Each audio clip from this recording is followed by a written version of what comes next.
Roy Jones Jr. then came up to the podium, said how much he didn't like Thomas Tate, and walked out. Roy Jones Jr. a little upset. He feels he should be getting more recognition in this sport, and he should be a headliner. And more than anything, he was mad because he thought he was making quite a fashion statement with that outfit, and Thomas Tate criticized it. No, I think that Roy Jones Jr. feels very strongly that he can get more attention. But you know what? He's going to have to fight guys like Tate to get it.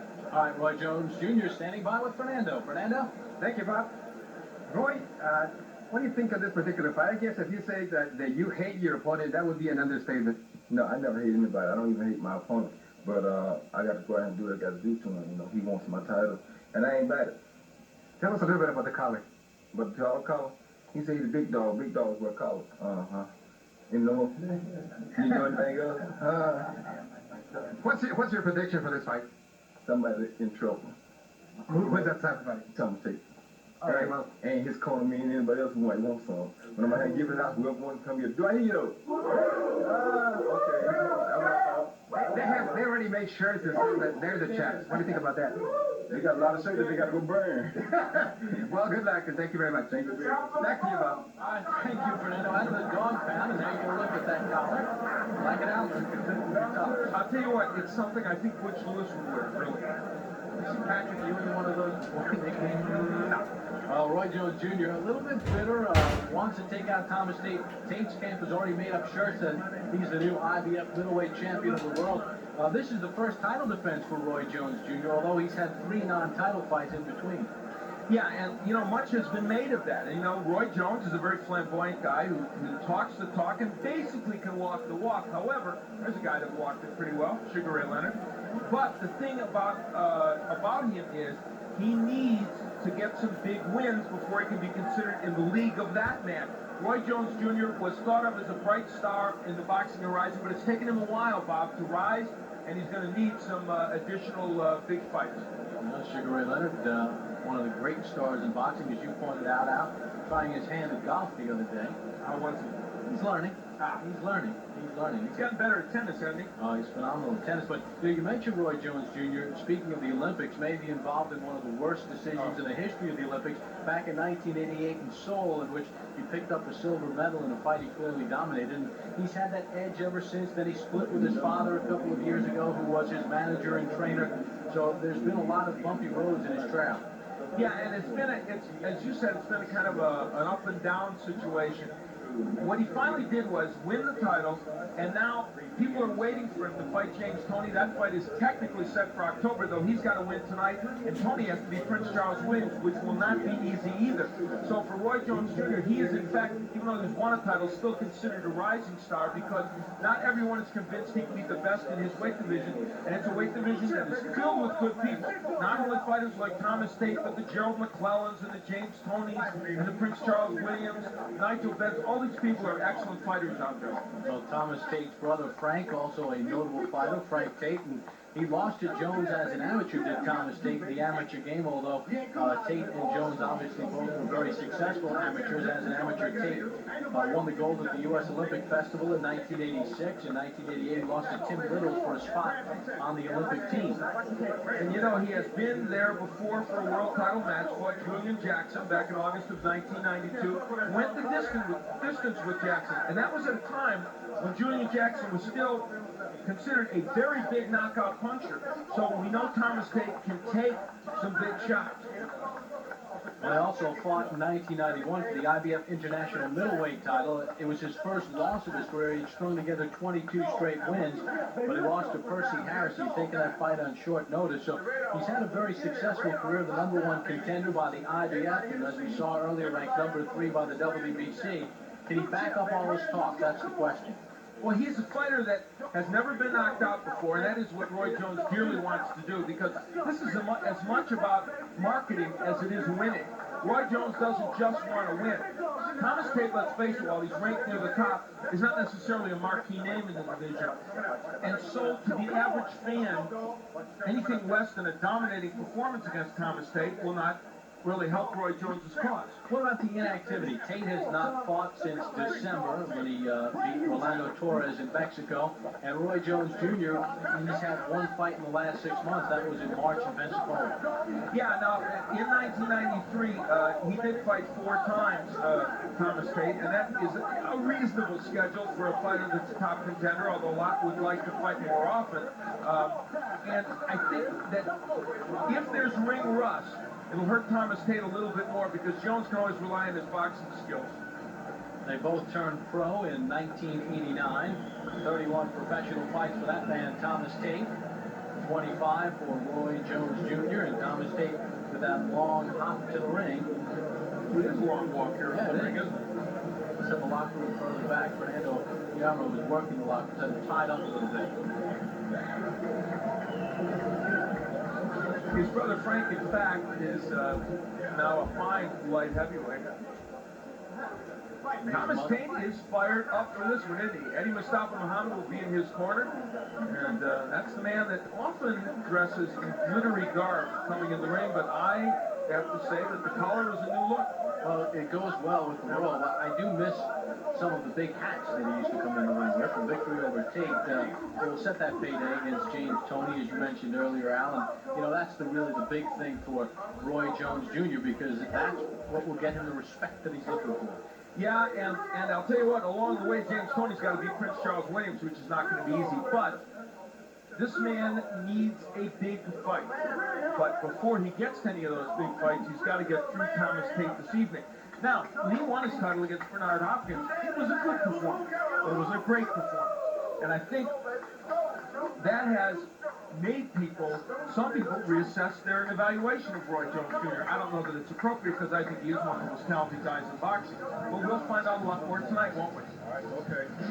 Many people figured that Roy Jones Jr. would be a sensation, a star coming off those '88 Olympics, but it's moved along slowly. But right now, he is the owner of that IBF middleweight belt, and it's a slow, methodical walk with the collar for Roy Jones Jr. If you ever needed any evidence, the MGM is a very big hotel. Both Thomas Tate and Roy Jones Jr. have provided lots of evidence and how long it's taken them to get to the ring. Well, it is the largest hotel in the world, over 5,000 rooms. I left for the ring yesterday. And we're glad you got here in time. Bob Papa, along with Al Bernstein, Fernando Guillermo working the locker room. Glad you could join us. The rising stars, we've seen Danny Romero post the win, Rafael Ruelas, Oscar De La Hoya coming up a little bit later on, and Roy Jones Jr. out of Pensacola, Florida, makes his first defense of his IBF middleweight championship belt against Thomas Tate. And really, the future of boxing is now with these younger fighters ready to step into the limelight. You know, the good thing about that outfit is you got yourself a smoking jacket when the fight's over, really. Or drapes, whichever. You might be able to use that in one of your acts. I'll ask him if I can use that when I open here.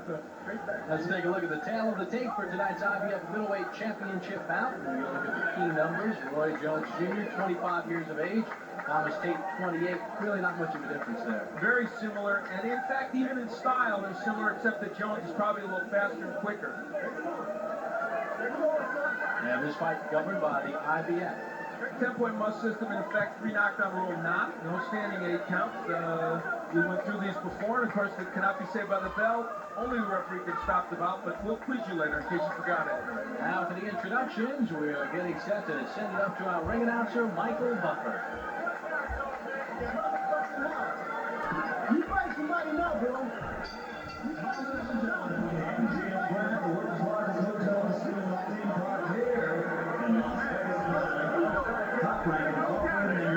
Budweiser continue this night of rising stars. Once again, this bout is sanctioned by the Nevada State Athletic Commission. Officials at ringside stay the same as the previous bouts. And once again, this bout is sanctioned by the International Boxing Federation. The supervisor at ringside for this bout for the IBF will be Alvin Goodman. The 3 judges scoring the bout on a 10-point must system are Don O'Neill, Tom McDonough, and Jerry Robb. And now, ladies and gentlemen, man your battle stations. 12 rounds of boxing for the IBF Middleweight Championship of the World. The bell rings and charge of the action, referee Richard Steele. Introducing first, fighting out of the red corner, wearing the white trunks with black trim, weighing in at 159½ pounds. He comes to us from the Motor City of Detroit, Michigan, and his professional record, 29 victories, 21 KOs, against only 2 defeats. Ladies and gentlemen, he is the #1 ranked contender in the world, Thomas Tate.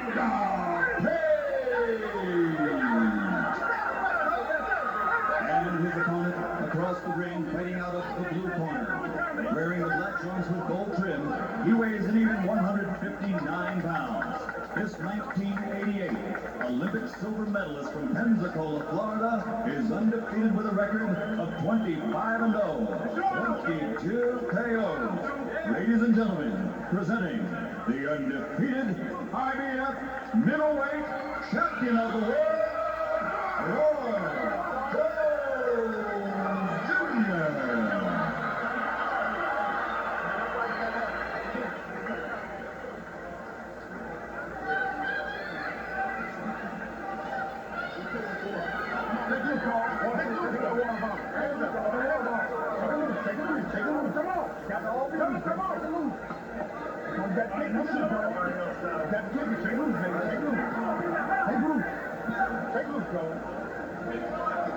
Okay, I spoke to both fighters in the dressing room. Caution again, obey my commands at all times. Shake gloves and good luck. All right, we're ready to go. Obviously, Thomas Tate trying to beat Roy Jones Jr. to start this one, but Roy Jones Jr. really didn't mess with that too much. They don't even want to go back to their corners. Roy Jones showing disdain for the annex of Thomas Tate. And we begin round 1. What do you look for early on? I think Roy Jones wants to box Tate. He wants to move on him and counter-punch him. That's what he told me when I interviewed him earlier this week, and I think that's what we're going to see. Though he's getting some good counter right hands in already.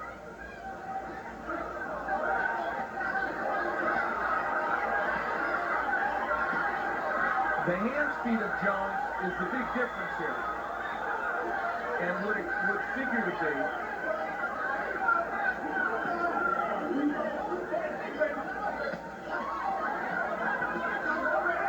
Thomas Tate is not a huge puncher, but they feel, he and his camp and Mustafa Muhammad feel, Jones hasn't really been tested much by anybody as a puncher. Bernard Hopkins was a good puncher, but couldn't really land effectively against Jones. Jones has 5 career first-round knockouts. Tate with 3. Right now, Jones unleashing with that right hand. And I think he hurt Thomas Tate with that. And that back leg, that right leg of Tate wobbling. Well, posturing notwithstanding, this has been a great first round for Jones. Not such a good one for Thomas Tate. Now, you can talk about your opponent a lot. Jones blocking those punches, as Tate did, but when you finally get hit by him, it's a different story. Yeah, you got to produce in the ring, and the hand speed of Jones giving Tate lots of problems. Even when Jones is against the ropes in the corner, which is not a place Roy Jones normally wants to be. Look at hand speed. You can see it really makes a huge difference in this fight. Well, left-hand score, there's an uppercut as well by Roy Jones Jr., the black trunks, and another one. Now, Thomas Tate stood up to the punching power of Julian Jackson, who was at that time very much a big puncher in this division. And so far, despite being hit with big punches this first round, he stood up to the power of Jones, though being dominated this round.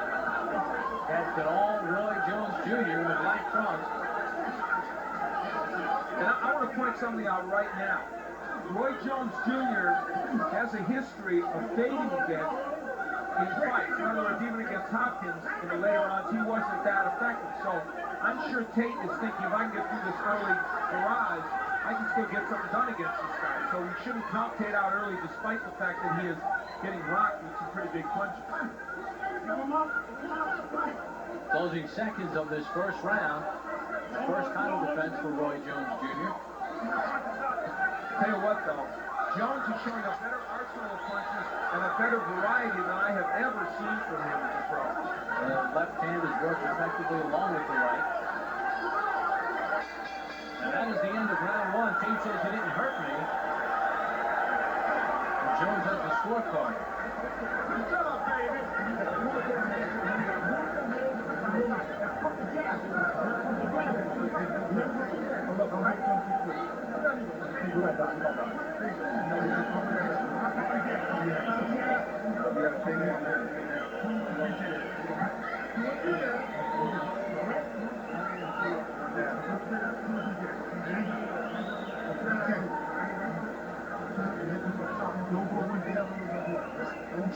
I'll set you the stone first, okay?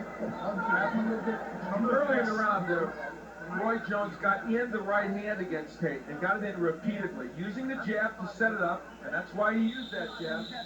Perfect 1-2 combinations. Then later on in the round, it will be a different weapon. It will be the hooks and the uppercuts by Jones. And what all this does is demonstrate what a good variety of punches Roy Jones has used. Round two underway. And interestingly, only 18 of Jones' 96 punches in round one were. Oh, and down goes Tate. Wow. There's an inside left. He's on the corner rope standing. Richard stealing the count. Oh, and Tate. That's it.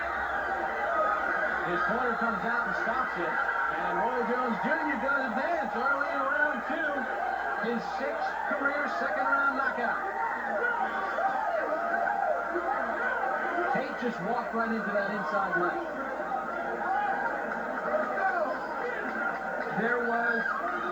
We talked about the variety of punches by Roy Jones. Now, he's not known as a devastating left hook artist. More power probably in the right hand. But he was able to crank up the hook, land uppercuts, and do everything necessary. And here's what's significant about this victory. The fact is, no one else has knocked Thomas Tate out before. And he's been in there against the likes of Julian Jackson. And has not been sent down. So this is significant, and it shows the kind of power that Roy Jones wanted to show to send a message to some of the other good middleweights. 23rd knockout. They have Thomas Tate seated right above us. Smart move. They got him on a stool. Right now, he's standing up and going inside position. Taking a close look at him. Take your time. No need to rush it. Roy Jones Jr. puts back on that IBF middleweight championship belt. His first title defense was awesome.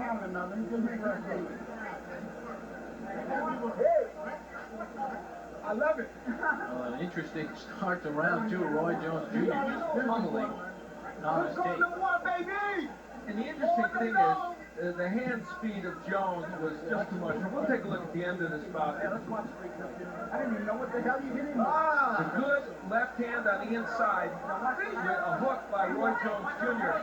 And you know, you don't usually land a left hook like that from the outside, Bob, but Jones was able to do that. Here it is from the outside. I mean, you don't normally land a lunging left hook like that and get it in that fashion. The boy, it landed with a lot of authority. And Tate was leaning, too. Wow. Looked a little bit like Floyd Patterson in the old days. Remember when he used to kind of jump out there with that hook? Also a Joe Frazier hook that hurt Muhammad Ali at Madison Square Garden in their first fight. Let's take a look. Eddie Mustafa Muhammad was running right above us to stop this thing. He realized that Thomas Tate was in huge trouble, and you would have to assume Richard Steele was thinking about stopping it anyway. Eddie Mustafa Muhammad says, Just for a moment, Thomas Tate was distressed, but it was, as you see his legs wobble, you know that Thomas Tate did not want anything to do with it.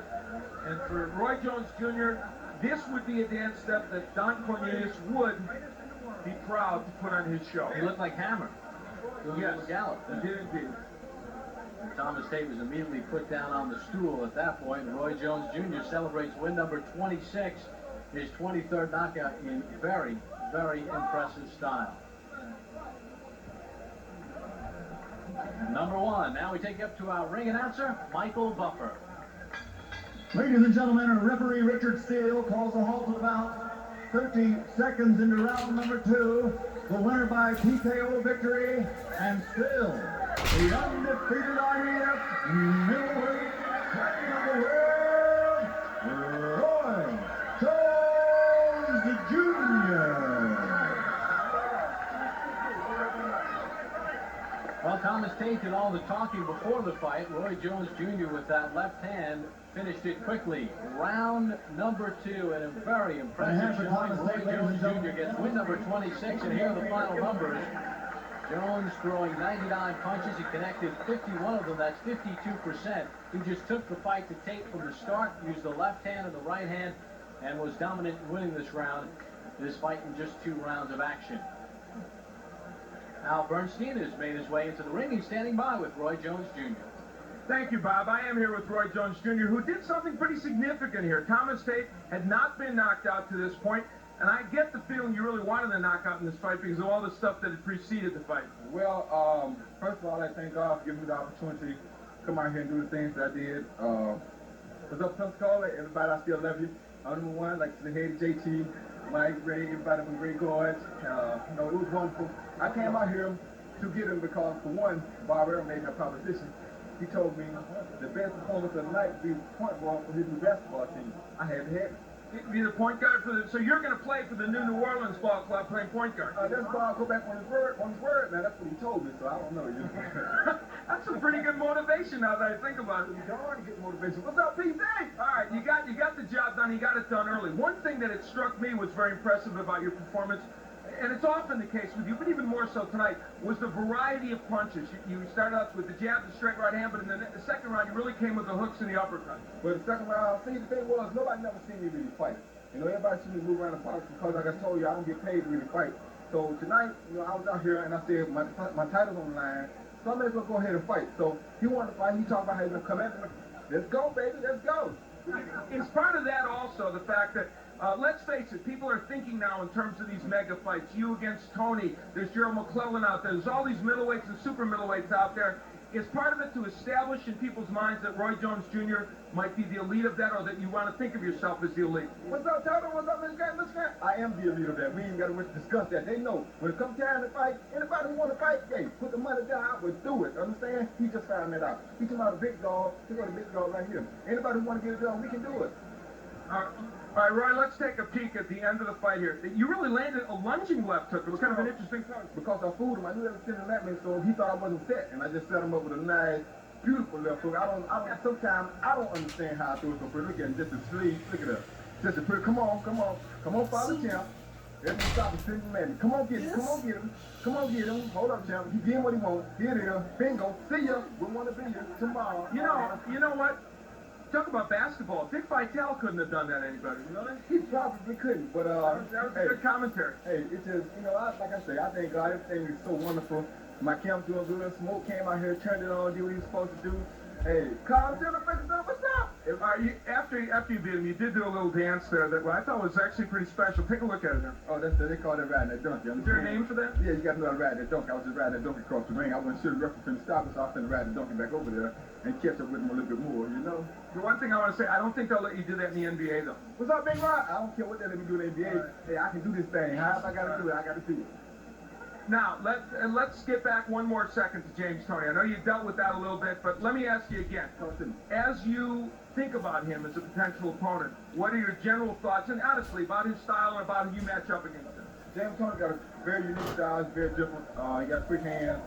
He got, you know, decent punching power. James Toney's a good fighter. You know, I don't take nothing away from him. I'm not like him. I'm not going to go out and boast and say, you know, I do this and I do that when I don't know that for sure. But from what I can see, he can't beat me. It's simple and plain. He can talk, he say what he say. They put it down right, he cannot beat me. Him and nobody else come to thank you. I don't know what I'm talking about. All right, congratulations, Roy. Yeah, all right, you take it easy, man. You know, if he could just break out of his shell, Roy Jones Jr. would really be a star in boxing. Let's go to Bob Papa. All right, thank you very much, Al. So, Roy Jones Jr. improves his record to 26-0, his 23rd knockout out of Pensacola, Florida, devastating 30 seconds of round number 2. He takes care of Thomas Tate in his first defense of his IBF middleweight championship. It's a very impressive